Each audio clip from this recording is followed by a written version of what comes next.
Crispy, crunchy, and nutritious, of course. It is the Sixers Talk podcast. So glad you could join us here. Danny Pommells, along with Noah Levick and Ben Berry, here to discuss the long and the short of it. And the Sixers with a dub, ladies and gentlemen, as they turned a 17-point lead into a 4-point win over the Cleveland Cavaliers. So a win is a win, as they say, right, Noah? So they get the W and move on in this NBA gauntlet of a schedule that they're facing at the moment. Really a test of what this team is made of. And some interesting comments definitely after the game. But let's begin where it all began, a shoot-around with T-shirts provided by George Niang, 19-year-old Joel Embiid emblazoned on them, looking spry and youthful. And everybody rocking him on his birthday. He turns 28. Just the type of camaraderie and everything that you want. And he responds by erupting on the court. And just, man, when he has it going on like he did at the start of this game against Cleveland, Noah, I really think, he's right up there with Kevin Durant and Steph Curry and Kyrie Irving as just the entertainment of seeing a giant man like him scoring in the variety of ways that he does. Specifically when that jumper is clicking, it's just great to watch. There are quite a few spectacular scorers in the NBA right now, and he's one of the elite. Kyrie was 60 recently, Kevin Durant with 50-plus. I thought he was coming to make a statement. I really thought at the beginning he was coming. And it looked like Joel Embiid was on pace for 50 or 60. Absolutely. Especially when you consider he got a 40-point triple-double when Cleveland had Jared Allen, and now Allen is sidelined with left middle finger fracture. So you thought maybe he might have one of those nights in store. Made his first 6 shots, fadeaways, pull-ups, just a little bit of everything in his bag, as you said. And I think the James Harden pick and roll looked a little more dangerous this game, despite the Cavs, as most teams will, being aggressive with hard hedges and blitzes. Harden's timing and placement, I think, for the most part, was really good. And there were a few instances in which he got Joel Embiid rumbling downhill. And we know Joel Embiid in those spots is tremendous. So he was big in the Sixers starting fast for a second straight game. So at least temporarily, they've reversed that bad trend with the slow starts. And then made a couple of huge plays late, one of which was an assist to Tyrese Maxey, who scored 25 points in this one, including 3, on a big shot from the left wing when Embiid was doubled at the nail. Late in the shot clock, too, and I think you notice his patience and poise in that situation of, okay, it's 6-5-4 in the shot clock, but I know the help is coming. I know where my teammates are, and I'm going to dish it to Maxey and trust that he'll knock the shot down. So he did. That put the Sixers up 4, and they avoided, what would have been a very disappointing loss here yet again. I feel like we've said that a few times this season. And the Denver game, they blew a 19-point lead. Right. This one, that 17-point lead, dissipated by the third quarter. And I think it was great that they were able to work through that adversity and find a way to win, thanks, as usual, in large part to their big guy. After the game, Tyrese Maxey likening the fact that the Sixers, that lead dwindled for them to the fact that it is a game of runs, in basketball, which does hold some weight, but he did relent to the fact that the transition defense was a lot better than it was specifically against Denver. And that continues to be a work in progress for the team. And it really comes down to effort, right? Like, it just guys getting back, making the effort to be back on defense and slow the ball down, stay in front of guys and whatnot. So the effort was there, which you like, but it just seems that on the road, they seem to pull it all together as opposed to at home where it just doesn't quite come together as frequently this season specifically as it does for them, on the road. But hey, a win is a win. And as tight as these standings are, I think it's more or less a position of the Sixers holding on to the 2 or 3 seed in the Eastern Conference playoffs as the Celtics and the Raptors come pushing for those, seeds in the 4, 5, 6 range. These next 14 games for the Sixers are going to really determine a lot about how this playoff shakes out. Because right now, that would be the first round matchup for the Sixers, the Cleveland Cavaliers, which would be as favorable a first round matchup as they could get, particularly, with the way the Raptors are playing really well right now and charging up the standings. And obviously everyone's talking about the Brooklyn Nets and what they present, but maybe if the Sixers are trade for Spencer Dinwiddie, that wouldn't be a problem because he did have a problem deep sixing them last night, which was an incredible shot if you didn't see it. But so the lead thing I think is where I want to go next is it is a game of runs, like Maxey said, but the transition defense was better. How do they stay on that pace, Noah, of making sure that they're improving in the areas that they're weak? And we'll get to the bench and some other things in a minute, but specifically this transition defense. Right. I think with the leads dwindling, that feels somewhat inevitable when the bench is at the level that it has recently been at. And I'm not sure how much of that the team will be able to overcome.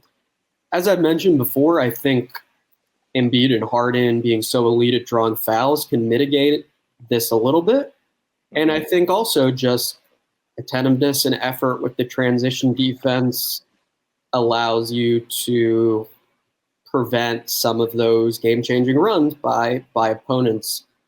But I did think they locked in defensively to start the game, with the caveat that they got a little bit lucky on a few missed open shots. And Cleveland actually started this one 0 for 10 from three-point range, which was a sharp contrast to the last matchup in Philly, where they were hitting every shot in the world in that first half. Felt like they shot 80% or something. And then, the Sixers definitely had a big lull on both ends of the floor there in that third quarter. And it just does feel somewhat unavoidable now that they're going to have ups and downs in games because they're playing lineups with players that are having a negative impact on the outcome.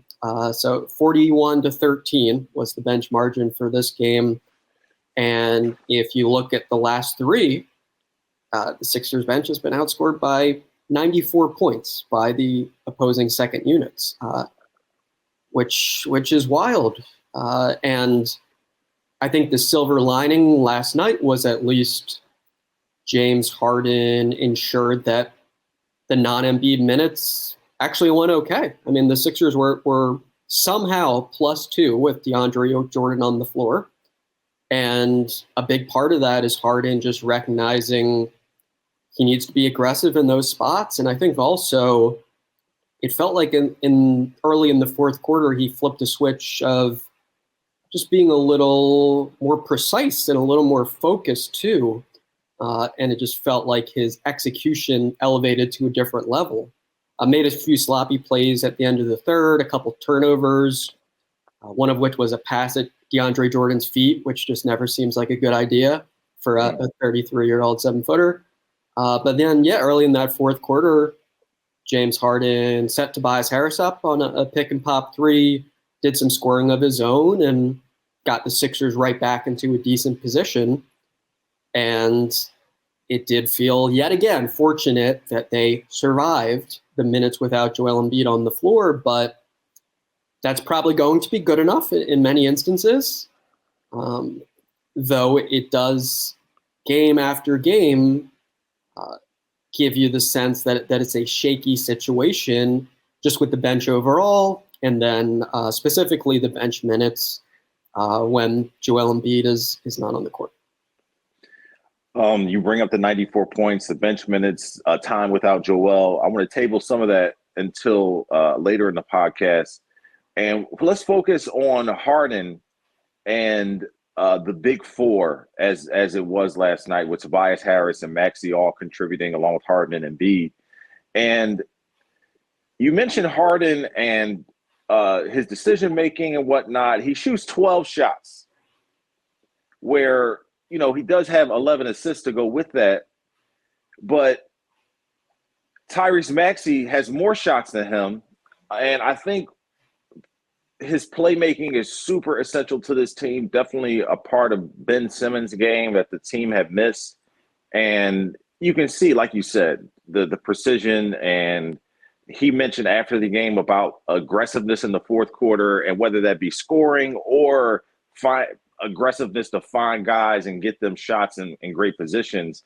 Both of those things can benefit the team wholeheartedly, but this team doesn't need a pass-first point guard. They need a scorer, and a guy who can, yes, do a lot of those things, but also a version of maybe the Houston Harden rather than more of a pass-first point guard. So after the game, James mentioned that he's trying to work through those things and find, the balance, as we mentioned on the last podcast.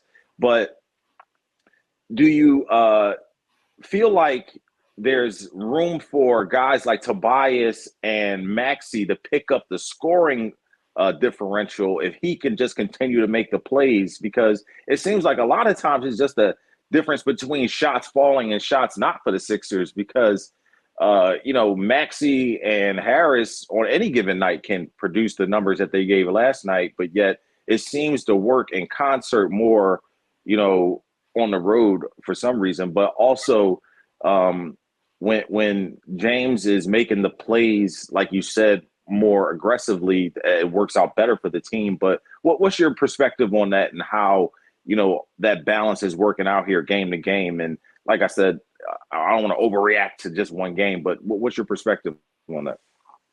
I think overall, I've liked what I've seen from Harden on the decision-making aggression front the past two games, and I didn't find 12 field goal attempts in this particular game to be concerning or wildly low in any way. I think a lot of it is just going to be dependent on how defenses guard him, and it is incumbent on him to force the issue more when Embiid's off the floor and the offensive personnel around him is weaker. But I think by and large, he is doing what the Sixers want if he's creating efficient offense.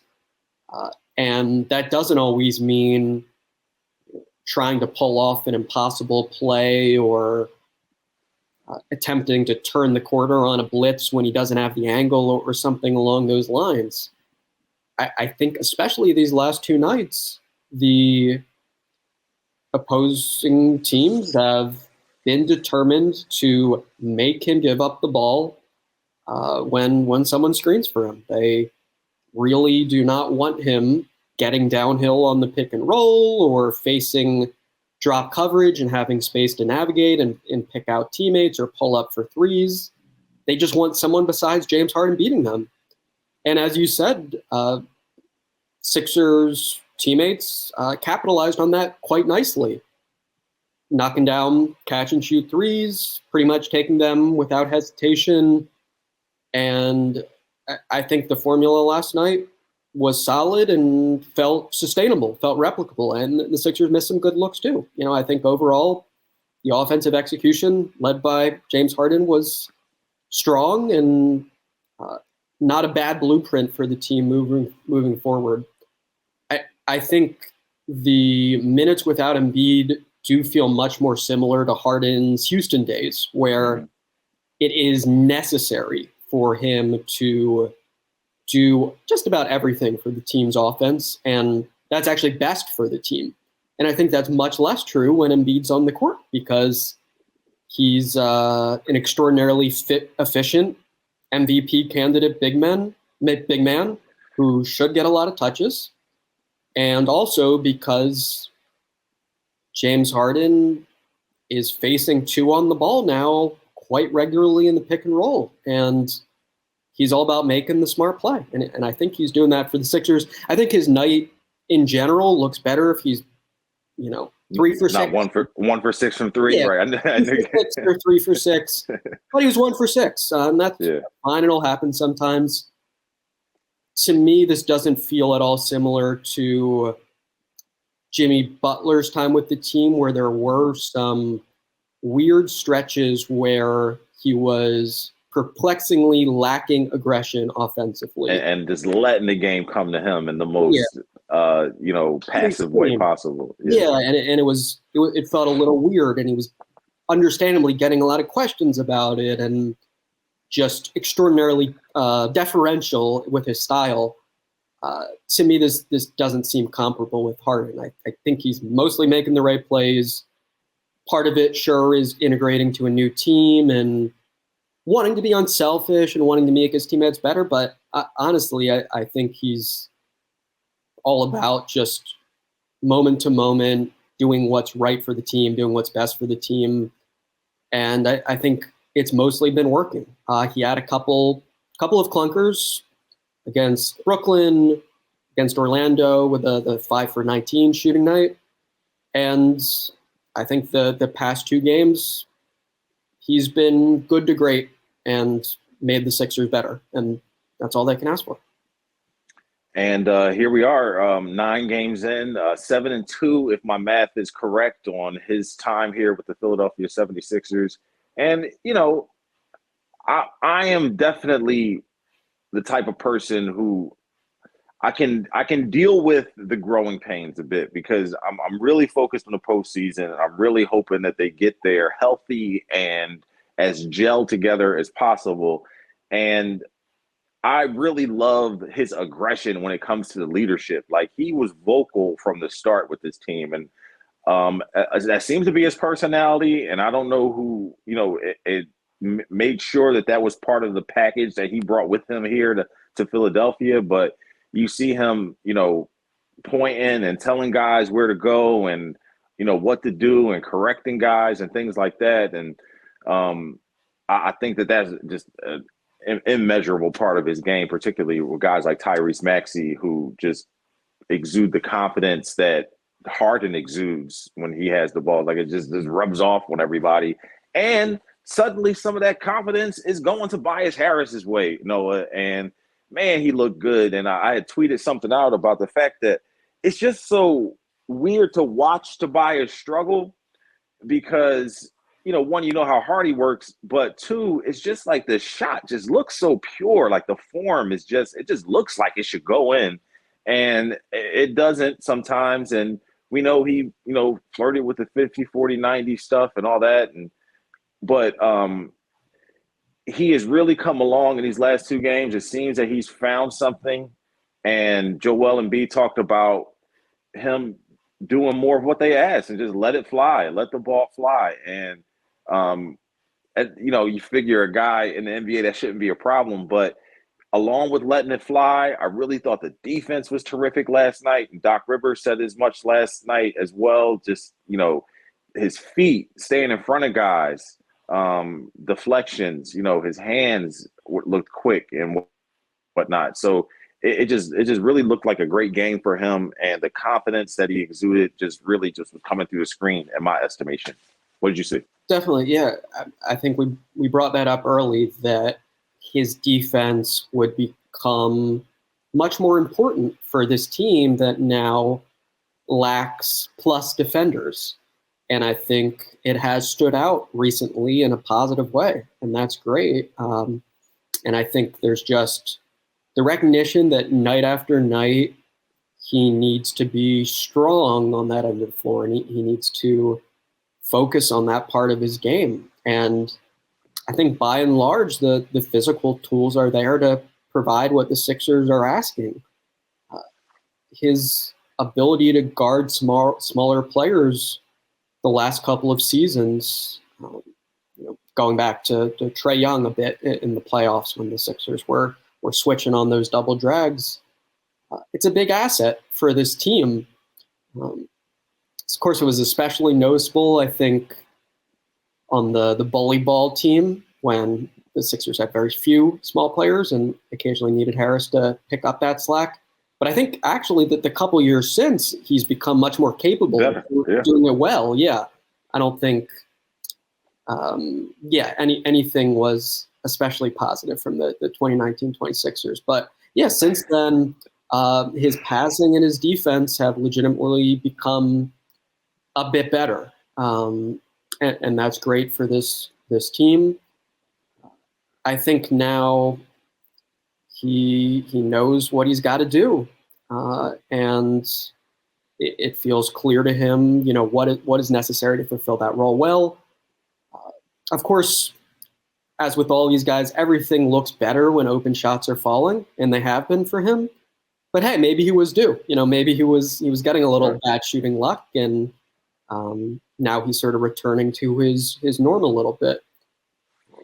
I think with him, just a small thing I've noticed is the rhythm and the shot preparation, I think, is key on the catch and shoot threes. I think that's true in general, but especially with Harris, he has. What do you mean specifically? He has a bit of a dip in his shot. So as opposed to, of course, you teach guys to have a one motion shot, I think, where you just catch it and go up. But realistically, that's not the case for most players. And I think with him, he likes to sort of catch it, bring it down, and then come up, which is fine, of course, when you're getting open and wide open looks. But it also makes it key to have your footwork all together and to know where the ball is going to be and when you're going to get it. And it feels like that is more the case recently, where he knows exactly how to set himself up and exactly when and where James Harden is going to kick the ball to him, and the shots are falling. But look, a lot of shooting is random too. Had some bad luck, now probably having a little bit of good luck. And as we noted, the first few games of his time together with Harden, he was going to make more shots. He was going to be a little more productive and a little more efficient, just based on his very long track record. And now that is coming to fruition. Yeah, shooting is about luck. It is random, and it comes and goes.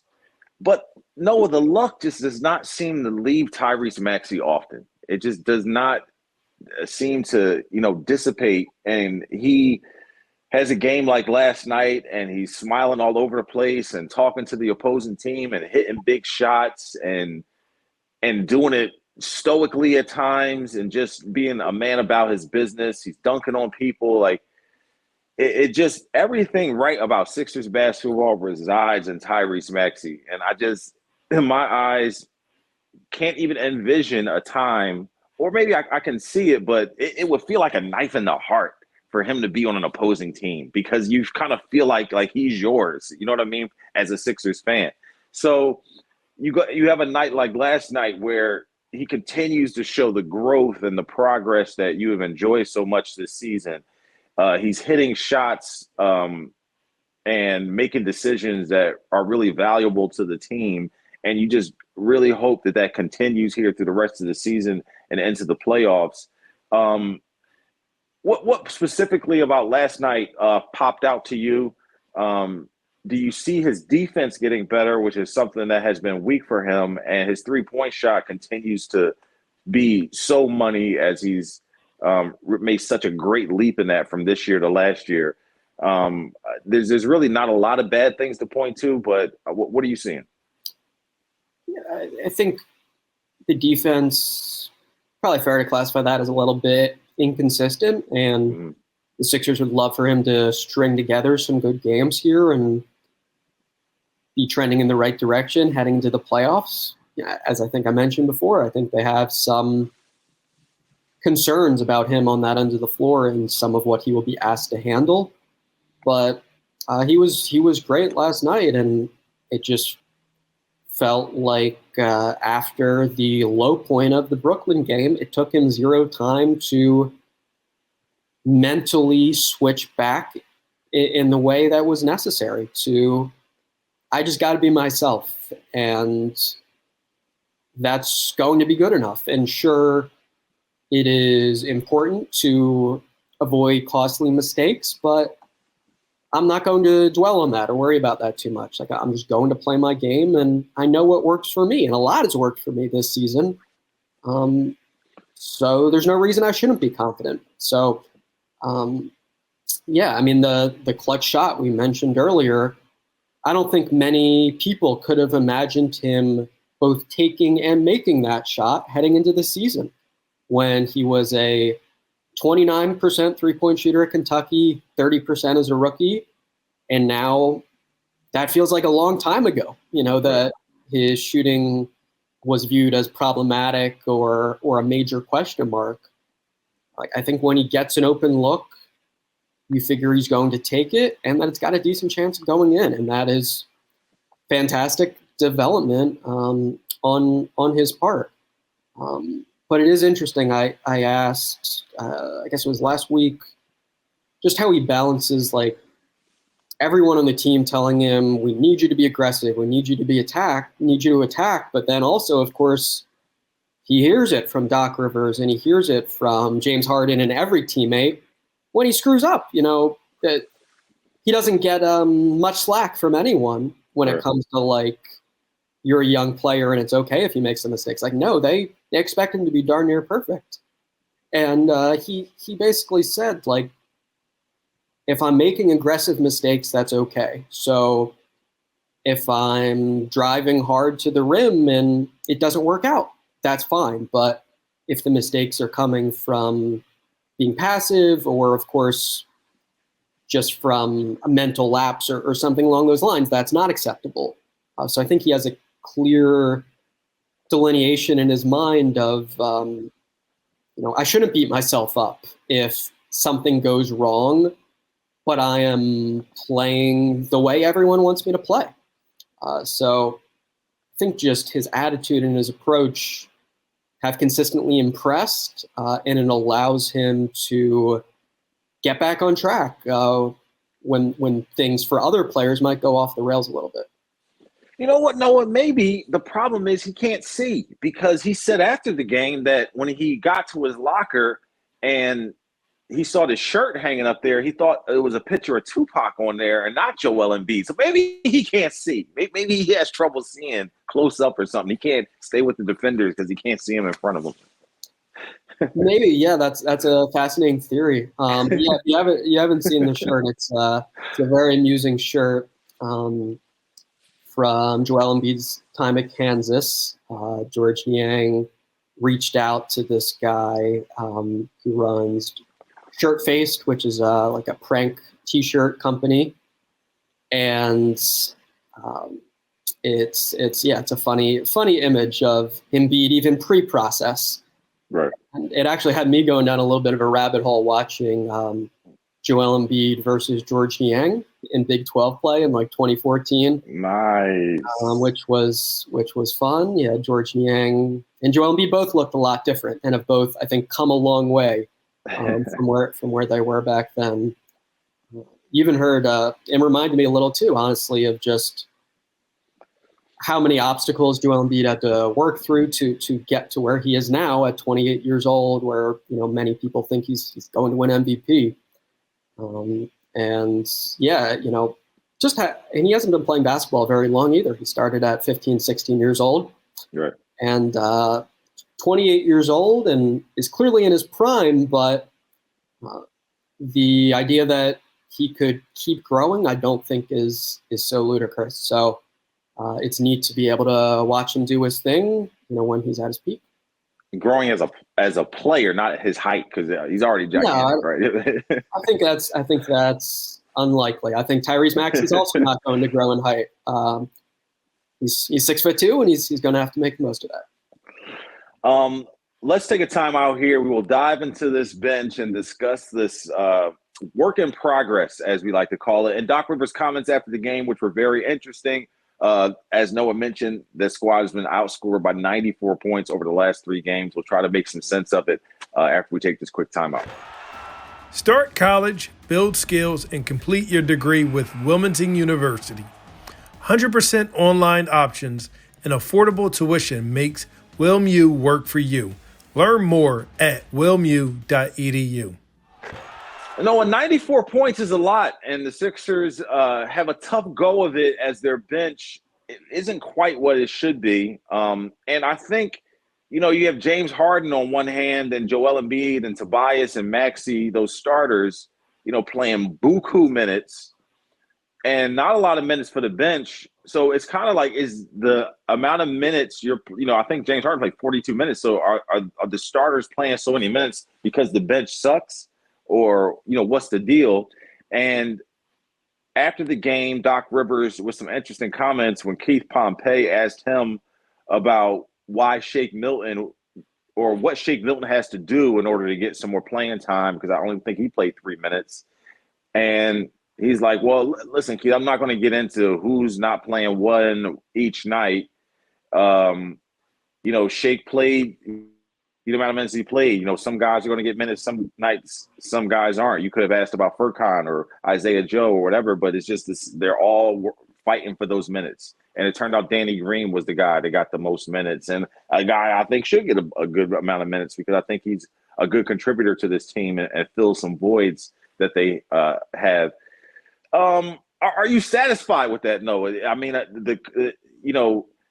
Doc Rivers' perception is their reality. So, are you okay with what his choice is to play those guys intermittently, and someone will get an opportunity each night, and it might not be the same guy? Right. So he said last week it's a competition, and he likes that it's a competition, but it is important for everyone involved in said competition to be ready to go and capitalize on their buy-in. Yeah. And I think to an extent that's fair enough. Like, these are all professionals, and realistically in the playoffs, outside of your top, depends on the team, top 6, 7, maybe 8, there's going to be some fluctuations in who plays night to night. So not a bad thing to simulate that, I guess, a little in the regular season. But I think, of course, you'd prefer there to be some consistency and for there to be chances for certain lineups to develop some confidence and continuity and all those good things you like heading into high-stakes games. But perhaps that's not realistic for this version of the Sixers that is quite clearly dependent on its top-end players, and that needs Joel Embiid and James Harden to be great, and needs Maxey and Harris to be at a minimum efficient and be solid at both ends of the court, so that they are able to play a lot of minutes, because they're not being picked on defensively. And I just think there are some problems bench-wise that few head coaches would be able to work around successfully. That said, the way Rivers has handled it thus far obviously is not working very well. So just trying something radically different, whether it's Charles Bassey at backup center or Paul Reed at backup center, or changing up the duos of starters that he likes to be on the court together. Like, I don't think anyone would object to that, because nothing is working right now. And if you're Shake Milton and you're getting 3 minutes one night, no minutes the next, Isaiah Joe, same thing. Like, how do you gain a rhythm with that? How, what do you do with that? How do you turn that? I guess that is part of being a professional, but it's difficult to turn, 3 minutes a time into 8 minutes. Right. It's tough for anyone. I think Milton at least has some sort of track record with doing that well. You think back to last postseason when he was on the fringe of the rotation after not playing well against Washington, and Tyrese Maxey surpassed him. And then he turns in the huge game 2 against Atlanta, where he wins a playoff game for them, and to some extent. So I think Milton is good on those qualities you'd want, of just professionalism and maintaining, readiness. But it's not ideal for any player. And it certainly doesn't enhance your sense that there's reliability with this bench. But it was interesting last night. Milton played the 3 first quarter minutes, and then Isaiah Joe got a shot, as we've thought would be logical, early in the fourth quarter, and didn't take advantage of it. He committed 2 fouls, I believe, on floaters by Goodwin, and you just can't make those mistakes. And he didn't help himself in that situation. And the way Rivers sees it, if you call someone's number, like the expectation is that they avoid those sort of miscues and at least make smart plays on the court. And there aren't a lot of guys doing that for him right now. I will say, I think everything right now looks a tad worse than it actually is because of some unexpectedly poor shooting. George Niang went 2 for 12 against Orlando, started 0 for 4 last night before knocking down a big one in the fourth quarter. Like, he's going to be a good shooter. I don't think the Sixers have any doubts about that, and that will make their bench perform a bit better than it has here. But I think overall, there's not a lot of reasons to be confident or think that things are stable outside of Niang and Green to a lesser extent. But of course, the health and the age are legitimate questions to have about him as well. And while Furkan Korkmaz didn't play last night for, I think, the third consecutive game, based on Doc Rivers' comments, you would expect to see him at some point here coming up just because of the hodgepodge nature of his decision of who gets opportunities and who doesn't. And obviously, we're kind of dancing around the other bench player that is having an impact on the game, positively or negatively, DeAndre Jordan. And you got Charles Bassey and mothballs. I feel like with this Toronto game coming up in a few days, and they play pretty small at times, he might be forced to go to one of these smaller guys who are more mobile than DeAndre Jordan. But I, based on my eyes, Noah, and correct me if I'm wrong, because I don't mind being wrong and I don't mind seeing it another perspective. But I feel like a lot of the things that they're asking for from DeAndre Jordan, Charles Bassey has shown he can do. He can offensive rebound. He can defend, maybe not defend the rim as well, but he can, guard guys in space somewhat. He can pick and roll with James Harden. I know he's a young guy and Doc Rivers isn't partial to them at times, but I don't see what the hiccup is. And he has lauded Bassey earlier in the season for some of the things he's done. So just why not put him out there? Right. So Bassey he's not been picking up mothballs. He's been dominating in the G League lately. I'm sorry. Yeah. Paul Reed I guess Paul Reed is more the mothballs category right. where he's getting these garbage. Charles Bassey, great job in the G League, bro. Yeah, he's especially in the G League. Justin Anderson, former process guy, coming out of the G League and getting a 10-day contract. So there is possibility from there. So indeed, yeah. No, I mean, I think Bassey has impressed in the G League and mostly looked solid in his NBA appearances. Rivers pointed to a lack of rim protection as why Jordan would be valuable for this team, and that he would give them more, of course, than Paul Millsap. I think Charles Bassey looks like an NBA quality rim protector, but he's young, he's inexperienced, and he hasn't played with James Harden before. Then they put him out there to see. Right, but they're not giving him chances to, get a little minutes with James Harden. What if you end up in a first-round series with Toronto and all of a sudden some of what you expected, goes out the window and you have to have more mobility there behind Joel? Yeah, right. I think just in a general sense, the counter to Rivers' notion that it is players' responsibility to be ready to go and to capitalize on their chances. Like, that's a little bit easier to do when you have some regular season minutes.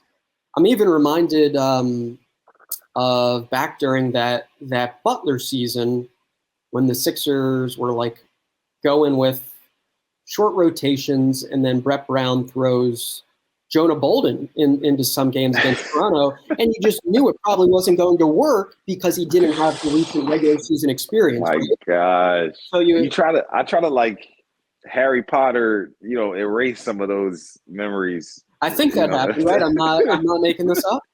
Jonah Bolden, man. No, you're right, man. It was in one of the first couple of games in Toronto. We played like actual rotation minutes, and you're right. So anyway, if Bassey actually got like 2 or 3 regular season games before the playoffs, then I think you should be a little more confident in his ability to hold his own. If DeAndre Jordan is disastrous in the postseason, and they have plenty of back-to-backs left, right? Where you would think. We'll see how it pans out. Right, there's still a little time for Rivers to go a different direction, and obviously there's got to be openness to do so, given how bad things have been recently bench-wise. I think it's unlikely, very much so, that 21-year-old Bassey or 22-year-old Paul Reed are going to step in there and just excel and crush it and not make mistakes. But I don't think it's at all impossible that they would play better than DeAndre Jordan has. You're giving DeAndre plenty of opportunities to make mistakes, plenty of chances to not catch alley-oops or miss dunks or drop passes that are below his knees. Yeah. I know I'm preaching to the choir, but I just am using don't disagree. Yeah. I think my personal expectations for Jordan weren't high, and in a weird way, I think he's exceeded that. He has exceeded that in some ways, right? Like, he actually had a nice little give and go with Harden. I was like, wow, DeAndre Jordan, making something happen as a passer. And he's 7 for 8 from the foul line, which no one saw coming, given his well-documented woes there, of course, which might be quite relevant in the playoffs, his free throw shooting. But yeah, look, and he's been vocal too. He's been trying to lead. He's been trying to talk to guys. He's known as a good teammate, positive, locker room sort of presence, and he's trying to bring that to the table, which is great. But I think broadly at backup center, I would not have any arguments if Doc Rivers changed things up, or just gotta look at what he's got here in these young guys, and actually gave them opportunities to play next to James Harden. Do I expect that to happen and for DeAndre Jordan to suddenly not get minutes? No, I think he likes DeAndre Jordan. He's coached him before. And also the fact that, like, last night, the Jordan minutes are +2. It's not that hard to justify, okay, this isn't, killing our team's chances of winning games. Right. It's not Greg Monroe. It's bad, but it's not Greg Monroe. Of course, yeah, but you do have to evaluate, the individual players' impact on you winning games. And as I said, my impression last night was the Sixers managed to be +2 in those Jordan minutes, mostly because James Harden was really good in those minutes. So it would be something if they turn to Charles Bassey, a second-round pick, or they turn to Paul Reed, a late second-round pick, last year. But their options are slim, and it would absolutely be justifiable if they change things up here. But we know Doc Rivers likes DeAndre Jordan, and it seems like that's the direction they're going for the time being. And I think part of this whole drought this bench has been in emphasizes the impact Danny Green brings, because he's a good rotational piece for this team. You may feel like he doesn't have many years left, or, his defense isn't quite what it was, but on this team, he is a rotational piece that can hit that corner three.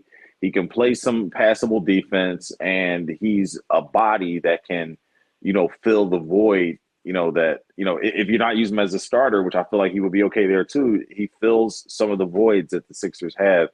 But the test will continue to come for this team. A fantastic game Friday, if you can get out to the Wells Fargo Center or carve out some time in your weekend schedule to enjoy Luka Doncic, Jalen Brunson, Spencer Dinwiddie, and all those guys as they come to South Philly. Sixers with a 3-game homestand, I believe. The Heat and Raptors also mixed in there. So if you can't get out Friday, come Monday, come Sunday. I think that's how that goes. But okay. And then a West Coast trip thereafter. So the measuring sticks continue to come for the 76ers team. Noah, before we go, I was on this betting show. They asked me about whether the Sixers would finish over or under 50.5 wins. And I think I asked you about this. And here we are 14 games ago. They need 9 wins to get to that number. Yes or no, 50.5. I said they should hammer the over. But the Sixers let a couple of wins slip away. 14 games. They need 9 wins. Do you think they reach it? So they need to go 9-5. Yeah. Yeah, that's a tough one. Reasonable. Yeah, I think I would lean toward over, but part of what makes it difficult to predict is the rest days that we assume are coming for Embiid and Harden, and also just will the Sixers actually care about seeding in matchups to some extent? They've been pretty insistent that the high priority over all else is health and just playing good basketball heading into the playoffs. But I sure think, like, if it's heading into the final regular season game or two and they can avoid the Boston Celtics, as an example, by winning. Exactly what I was thinking. You want to win those games. You'd prefer to face the Cleveland Cavaliers over the Boston Celtics if you can control that, right? So, or even avoid not having home court advantage in some type of scenario. Although, as you've mentioned a couple of times, they've been a great road team, and also last playoffs went really, really poorly at home. So I'm not sure how important that is for them, but I think certainly matchup-wise, like Boston looks like a strong, strong team, and we know the Sixers match up well with Cleveland and would be favored to win that series, understandably. So I'll go gut feel. Gut feel would be they just about get that over. Maybe they get 9 or 10 of these final 14. I think that would be a strong finish. But look, they're 7-2 so far in James Harden's appearances, and that's with a lot of flaws being quite prominent, and with the bench turning in many subpar performances. So I think if some of those things improve a little bit, no reason, that they can't win 9 or 10 of these final 14 games. So that would be quite an accomplishment if, despite playing the majority of this season with only one All-Star, they're able to get over that 50-win mark. It helps to have an MVP. It helps to have Joel Embiid, and the Sixers are pushing. They're pushing, work in progress, but they are pushing towards being a true contender here when the postseason begins in a couple of weeks. We will be with you every step of the way here on the Sixers Talk podcast. For Noah Levick, I'm Danny Pommells, our producer, Ben Barry. We're brought to you by Wilmington University. WilMU Works. Thanks for listening. We will see you next time.